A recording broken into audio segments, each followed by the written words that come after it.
சொல்றேன், நான் கண்டிப்பா சொல்றேன். சேட்டு மாமா சொன்ன மாதிரி நாங்கள் முன்னாடி இருந்து எல்லாரும் 3 பேருமே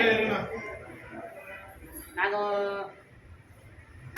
3 பேருமே அந்த ஒற்றுமையாக தான் இருக்கோம். அவர் சொன்ன மாதிரி எங்கள் 2 பேருக்குள்ள எந்த ஈகோவும் எதுவும் பிரச்சனையும் கிடையாது. கிட்ட 25-30 வருஷமாக 2 பேரும் பயணிக்கிறோம். நான் 3 பேரும் ஒன்றா தான் பயணிக்கிறோம். மாமா சொல்லும் போது இந்த காசு வேணும்னா நாங்கள் எடுத்துக்குவார். அவர் எவ்வளோ கணக்கு பார்க்க மாட்டோம், எவ்வளோ நானும் திருப்பி கேட்க மாட்டேன். ஆனால் அவரை வந்து கொடுத்துருவார். இதுதான் எங்களுக்குள்ள அந்த அட்ஜஸ்ட்மெண்ட்டு. இங்கே நாங்கள் இருக்க வரைக்கும் டிசு மாற்றத்தில் வந்து எந்த ஈகோவும் கிடையாது. அவர் போனால் அவர் போயிருக்காரு, நான் போனால் நான் போய்க்குவேன், அவர் போனாலும் அவர் போய்க்குவார். அதுதான் எங்கள் முன்னேற்ற அண்டர்ஸ்டாண்டிங் வந்து இருப்பார். அதே இப்போ அவர் மாமா சொல்லும்போது இப்போ இருக்கவங்க பார்த்தீங்கன்னா, நான் வந்து 250 ரூபாய் ஃபிட்டிங் போகிறேன்னு வச்சுங்களேன், நான் வந்து 200 ரூபாய்க்கு ஃபிட்டிங் போகிறேன்.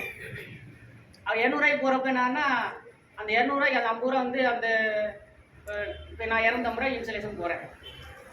அப்புறம் வாரண்டியாக போய் அந்த கடையில் போய் நான் 200 ரூபாய்க்கு போகிறேங்கிறார் புதுசாக வந்தவர்.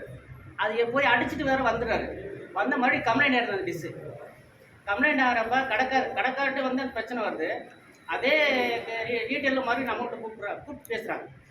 அந்த தம்பி போய் அடிச்சுட்டு வந்தார் 200 ரூபாய்க்கு, அந்த படம் வரல, என்னென்னு பார்த்து கொடுங்கண்ணா. அந்த 200 ரூபாய்க்கு என்ன விளம்பரம் அதான் பார்த்துட்டு நம்ம வந்து 250 ரூபாய் இன்ஸ்டாலேஷன் பண்ணுறோம். ஒரு 10 வருஷம் 12 வருஷம் உழைக்குது. கஸ்டமருக்கு நல்லா இருக்குது, அந்த கடைக்காருக்கு நம்மளால் வந்து அவங்க வருவாய் வருது. ரிப்பேர் ஆகாமல் இருக்கனால நம்மளை வச்சுக்கிறார் கடைக்காரர். ரிப்பேர் வந்துக்கிட்டால் எப்படி வச்சுக்குவார். அந்த அடிப்படையில் நாங்கள் எல்லாம் ஒட்டுமையாக தான் வேலை பார்க்குறோம்.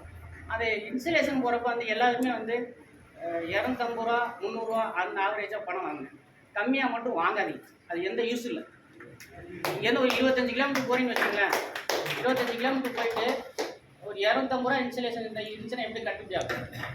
25 கிலோமீட்டர்னா உங்கள் அப் அண்ட் டவுன் 50 கிலோமீட்டர் ஆகி போச்சு. 100 ரூபா பெட்ரோல் போச்சு. 150 ரூபா சேவ் வண்டி ஓட்ட முடியும். அதனால வந்து அந்த 250 ரூபாய் இன்னும் கொஞ்சம் சேர்த்து வாங்கினா வண்டி ஓட்ட முடியல, நம்ம வண்டி ஓட்ட முடியாது. வேற என்ன?